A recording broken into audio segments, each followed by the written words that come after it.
बिस्मिल्लाहिर्रहमानिर्रहीम। लाखों करोड़ों दुरूदो सलाम मोहम्मद मुस्तफ़ा सल्लल्लाहु अलैहि वसल्लम और आले मोहम्मद पर। मैं हूँ उमर दराज गोदल। मैं इलेक्शन के हवाले से कुछ खुशखबरियाँ लेके आया हूँ। चूँकि रात को फौज ने कह दिया जी हम नफरी नहीं देंगे, हुकूमत ने कह दिया जी हम फंड्स नहीं देंगे, लाहौर हाई कोर्ट ने कह दिया है कि हम अमला नहीं देंगे। लेकिन मैंने आपको एक बात बताई थी कि सदर पाकिस्तान का वो इख्तियार आपने याद रखना है। आज मैं लाहौर हाई कोर्ट के हवाले से आज बता दिया गया हाई कोर्ट को कि अगर ये इख्तियार सदर इस्तेमाल करेंगे, अगर इलेक्शन कमीशन ने और गवर्नर ने तारीख ना दी तो आइन और कानून के तहत सदर को ये इख्तियार हासिल है कि वो इलेक्शन की तारीख का ऐलान कर सकते हैं। आज जस्टिस जवाद हसन साहब जो हैं उनके सामने लाहौर हाई कोर्ट, अभी मैंने सुप्रीम कोर्ट वाली खबर देनी है, चीफ जस्टिस ने भी इशारा दे दिया है, वो भी बड़ी दिलचस्प और मजे की खबर है, आपने पूरी तसल्ली से वीडियो देखनी है, बड़ी अच्छी खबरें आज इलेक्शन के हवाले से। जस्टिस जवाद हसन साहब ने आज गवर्नर साहब से जवाब मांगा हुआ था, गवर्नर साहब ने जवाब जमा करा दिया और गवर्नर साहब ने कहा देखें मैंने असेंबली तहलील ही नहीं की तो मैं अब इलेक्शन तारीख देने का पाबंद नहीं हूं, और हाँ मैंने इलेक्शन कमीशन ऑफ पाकिस्तान को रोका भी नहीं है। और दूसरी जानिब इलेक्शन कमीशन ऑफ पाकिस्तान के वकील ने कहा जी ये गवर्नर ने तारीख देनी है। वफाकी हुकूमत के वकील की दीदा दलेरी देखे, उन्होंने अदालत के सामने कहा कि जनाब अगर ऐसा हुक्म हो जिसके ऊपर अमल दरामद करना मुश्किल हो जाए तो फिर क्या करेंगे।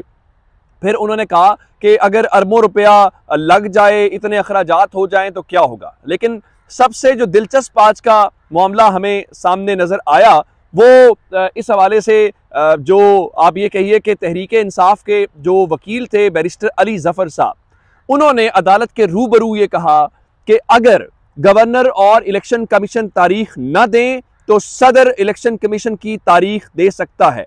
जिस पे जस्टिस जवाद ने के तहरीक इंसाफ से पूछा कि आप काबिल अमल हुक्म क्या चाह रहे हैं। इस पे बैरिस्टर अली जफर ने कहा कि इलेक्शन 13 अप्रैल से पहले होना चाहिए, सवाल तारीख का है। अब गवर्नर साहब तारीख दें या ना दें, इलेक्शन कमीशन तारीख दे या ना दे, अदालत के सामने आज गवर्नर ने और इलेक्शन कमीशन ने कहा जी हमें मजीद मोहलत दे दे 13 फरवरी तक। अदालत ने यह कहा है कि आपको कल तक मोहलत है। जस्टिस जवाद हसन साहब ने फरमाया कि मैं आज भी बैठा हूं, एक जनाजे पर सिर्फ जाना है, मैं कल भी बैठूंगा और कल तक आपको हर सूरत जवाब जमा कराना है। और असल बात क्या है जो अब इनके जरा कानों से धुआं निकलता हुआ नजर आएगा वो ये है कि जनाब आली अदालत ने आज कह दिया है कि वो 13 फरवरी रात तक पाकिस्तान तहरीक इंसाफ की इस दरख्वास्त के ऊपर पंजाब में इलेक्शंस के हवाले से लाहौर हाई कोर्ट 13 फरवरी की रात तक फैसला सुना देगी। क्योंकि असेंबली डिसॉल्व हुआ 13 अप्रैल तक उसका टाइम है, तो उन्होंने कहा कि हमने टाइम को भी देखना है, इसमें बड़ी इंपॉर्टेंट चीज टाइम है। तो लाहौर हाई कोर्ट कल जवाब लेगी इलेक्शन कमीशन से और गवर्नर से। 13 तारीख को रात तक यानी रात 12 से पहले पहले लाहौर हाई कोर्ट फैसला सुना देगी। अब अगर फैसला आ गया उसके बाद सदर साहब को ये फैसले की बुनियाद भी मिल गई, खत उन्होंने इलेक्शन कमीशन को लिख के मुशावरत पहले कर ली है, तो उन्होंने एक नोटिफिकेशन जारी करना है और उस नोटिफिकेशन की बुनियाद के ऊपर कहेंगे चूंकि लाहौर हाई कोर्ट ने भी कह दिया, हो सकता है लाहौर हाई कोर्ट सदर को कह दे तो मामला खत्म हो जाएगा। अब इनकी अगली क्या हो सकती है वजह जहां पे जा सकते हैं, लाहौर हाई कोर्ट को चैलेंज करेंगे सुप्रीम कोर्ट से, तो सुप्रीम कोर्ट ने भी आज बता दिया है। मैं आपके सामने खबर रख देता हूं, आज तरामीम का केस था नैब तरामीम के हवाले से, तो चीफ जस्टिस ने वाज़ेह अंदाज में कह दिया है कि मुल्क में तमाम मसाइल का हल अवामी फैसला ही है। अवामी फैसले से क्या मुराद है? अवामी फैसले से मुराद इलेक्शन होता है, अवाम की राय जानना होती है। और उन्होंने कहा कि मौजूदा पार्लियामेंट मुतनाज़े हो रही है। ये जो पार्लियामेंट कानून साजी कर रही है, एक मनसूबा के तहत इस पार्लियामेंट को नामुकम्मल रखा गया है और उसकी वजह से मुतनाज़े कानून साजी हो रही है। और असल बात क्या है? असल बात आज सबसे दिलचस्प ये है कि सिकंदर सुल्तान राजा साहब की सुप्रीम कोर्ट को दी गई जबान उनके गले पड़ने वाली है। आप भाग जाएं इलेक्शन से। आपको याद है जब इमरान खान साहब ने असेंबली डिसॉल्व की थी और स्पीकर कासिम सूरी ने रूलिंग दी थी तो वो रूलिंग चैलेंज हुई थी। जिस दिन फैसला आया था कि आप इतनी देर में दोबारा से वो करवाएं, तो उस दिन सेक्रेटरी इलेक्शन कमीशन आए थे इलेक्शन कमीशन सुप्रीम कोर्ट में, उनको बुलाया गया था, उनसे पूछा गया था कि आप कब तक इलेक्शन करवाने के लिए तैयार हैं। अप्रैल के महीने में, अप्रैल 2022 के अंदर इलेक्शन कमीशन ने सुप्रीम कोर्ट के सामने खुद कहा था हम नवंबर तक, अक्टूबर नवंबर तक इस मुल्क में इलेक्शन के लिए तैयार होंगे। चीफ जस्टिस ने आज अपने रिमार्क्स के अंदर कहा कि इलेक्शन कमीशन ने स्पीकर रूलिंग के अंदर यह कहा था कि हम नवंबर 2022 के अंदर आम इंतखाबात के लिए तैयार होंगे।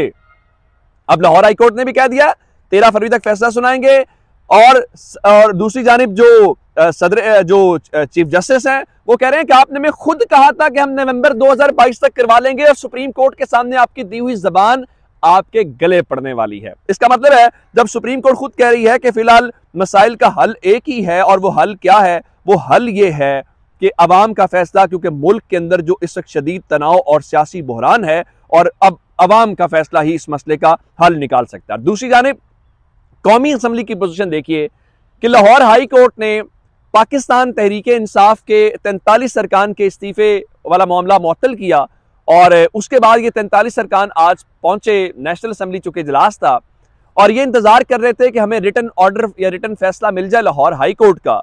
और इस दौरान ये उस फैसले को लेके, चूंकि स्पीकर राजा परवेज अशरफ ने आज अमले को कह दिया था कि आपने इन 43 अरकान को ऐवान के अंदर नहीं आने देना।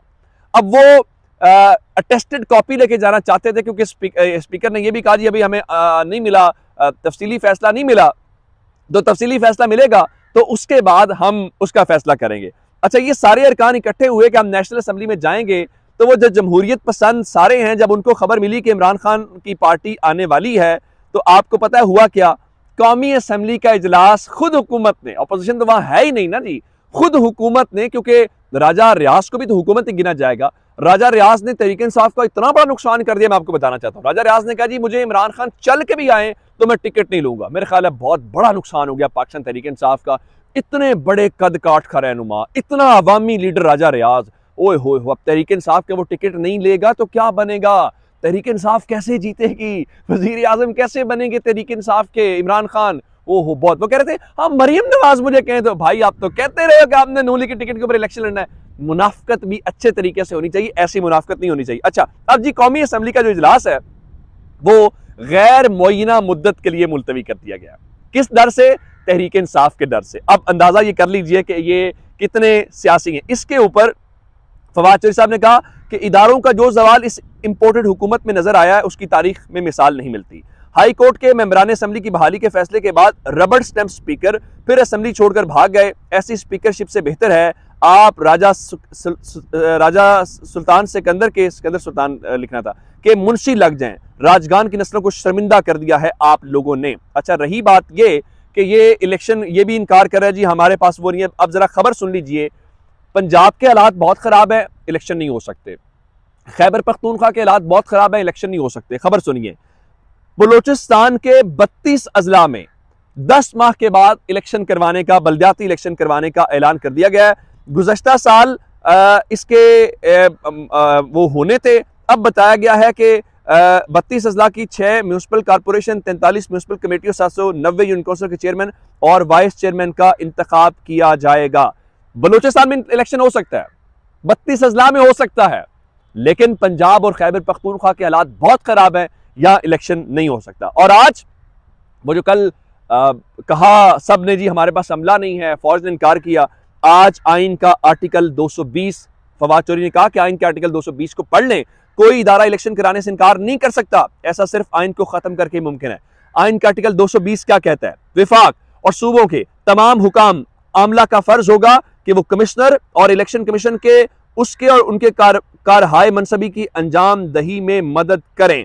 अब इस सिलसिले में इसका मतलब यह है कि आप बाउंड हैं, कॉन्स्टिट्यूशन आपको बाउंड करता है कि आप ये काम करें, अदरवाइज आपको कोई, अब हुकूमत जरा अंदाजा करें, एक तो इस मुल्क की एस्टैब्लिशमेंट न्यूट्रल है, पहली बात ये है, हुकूमतें इलेक्शन मुलतवी नहीं करा सकती, हम सबको समझने की जरूरत है, और इलेक्शन कमीशन की इतनी कैपेसिटी नहीं है कि वो काम कर सके।